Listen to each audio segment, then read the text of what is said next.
আল্লাহ নবী সাল্লাল্লাহু আলাইহি ওয়াসাল্লাম সাহাবীদের বলছেন, ও সাহাবীরা, তোমাদের যা সম্পদ হবে জোগাড় করার মতন, দুনিয়ায় সম্পদ যা ইনকাম করবা, যা জমা করবা, এই সম্পদের 40 ভাগের 1 ভাগটা আল্লাহ রাস্তায় দান করে দিবা।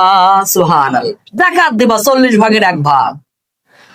এই কথা বলেই যদি তিনি যাকাত দিতেন, মানতাম তিনি শুধু যাকাতের মধ্যেই আছেন। আল্লাহর নবীর এমন ঘটনা নয়, মুসলিমের হাদিস, আপনি আশ্চর্য হয়ে যাবেন। সাহাবীরা বলছেন, সালাতের জন্য ইকামত দেওয়া হয়, আমাদের এখানে হয় না? নামাজ পড়ার আগে কি দেওয়া হয়? ইকামত দেওয়া হয়। সাহাবীরা বলছেন, আমরা মসজিদে নববীতে সবাই দাঁড়িয়ে গেলাম নামাজ পড়ার জন্য। আল্লাহর নবী সাল্লাল্লাহু আলাইহি ওয়াসাল্লাম যায় নামাজে গেলেন, তিনি দাঁড়িয়ে গেলেন, ইকামত হয়ে গেল, এখন তাকবীর দিয়ে নামাজ শুরু হবে। এমন সময় আল্লাহর নবী তাকবীর না দিয়ে সোজা তার ঘরের ভিতর ঢুকে গেলেন। সুবহানাল্লাহ। সাহাবীরা সবাই দাঁড়িয়ে থাকলো, ঘটনা কি? ইকামত শেষ, এখন কি হবে বলেন তো? তাকবীর হবে।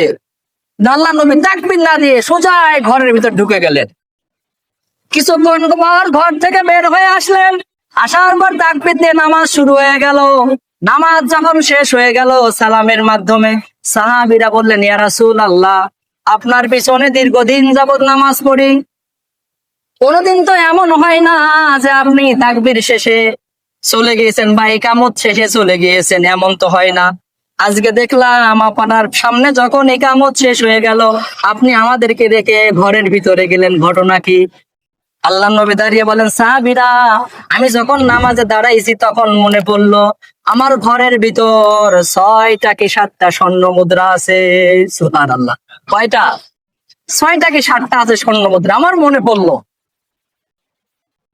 আমি মনে মনে স্থির করলাম, সম্পদ আমার ঘরে থাকবে আর আমি নামাজের মধ্যে দাঁড়াবো। আল্লাহ যদি আমারে বলে, মুহাম্মদ, সম্পদের ব্যবহার কেমন করছো, এই টেনশন আসার কারণে ঘরে গিয়ে আগে বললাম, এগুলো অমুক অমুকের মধ্যে আগে দান করে দাও। সুবহানাল্লাহ। আগে ওই ব্যবস্থা করলাম, তারপর আল্লাহু আকবার বলে নামাজে দাঁড়াইছি। জনগণকে বলছে, সম্পদের 40 ভাগের 1 ভাগ দান করবা। কয় ভাগ? আর নিজেই তার গোটাল সম্পদের সমস্ত ব্যয় করে দিয়েছেন। সুবহানাল্লাহ বলেন। পাবেন কোন নেতা? সম্ভব এই দুনিয়ায় কোন নেতা নিজের যাবতীয় দুনিয়াবি সম্পদ বলতে যা বোঝায় সব ব্যয় করে দিয়েছেন ইসলামের পথে, 1 পয়সাও রাখেন নাই। ইনি হলেন নেতা। আর আমার নেতারা কি করে?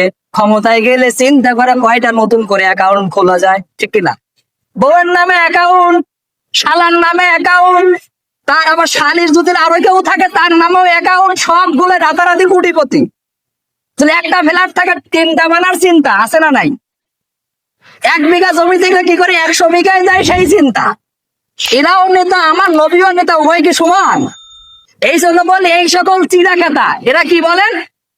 চিরাকেতা। এরা মুহাম্মদ সাল্লাল্লাহু আলাইহি সাল্লামের জুতা টানারও শক্তি রাখে না। কি টানা বলেন?